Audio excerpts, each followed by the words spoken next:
Hello everyone, welcome back to my mini blog. এখন যা গরম পড়েছে তার জন্য আজকে বানাবো বেলের শরবত। আমি একটা বড় দেখে পাকা বেল নিয়ে নিয়েছি, ধুয়ে ফাটিয়ে দেখছি যে কেমন আছে। বেলটা ছিল পাকা আর খুবই সুন্দর, দেখো কত সুন্দর লাগছে বেলটা। কিন্তু আমি তো বেল একদমই খাই না, তার জন্য মাকে বলছি যে বেলটা সুন্দরভাবে কেটে দাও, আজকে আমি তোমাদের জন্য শরবত বানাবো। বেলের কালারটা যেমন সুন্দর ছিল তার গন্ধটা আরও ভালো ছিল।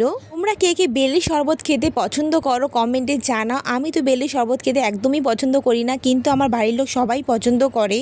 তারপর ভালো করে ছোলা হয়ে গেলে গামলায় নিয়ে নিয়েছি, আর এখানে ঠান্ডা জল নিয়ে নিয়েছি, আর আমি ঠান্ডা জল পরিমাণ মতো দিয়ে দেব।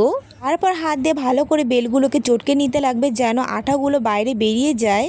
ভালো করে গুলানো হয়ে গেলে তার মধ্যে দিয়ে দিতে লাগবে স্বাদ মতো চিনি, লবণ। তারপর চিনিটা ভালো করে মিক্স হয়ে গেলে আমাদের হয়ে গেছে বেলের শরবত। তারপর কাচের গ্লাসে ঢেলে নিয়েছি, আমিও খাইয়ে দেখবো কেমন হয়েছে, কারণ আমি কোনোদিন খাইনি, ফার্স্ট টাইম খাবো। আর মাকেও দিয়ে দিচ্ছি, মা বলবে যে কেমন হয়েছে। তোমাদের ভিডিওটি কেমন লাগলো, ভালো লাগলে একটা লাইক করে দিও।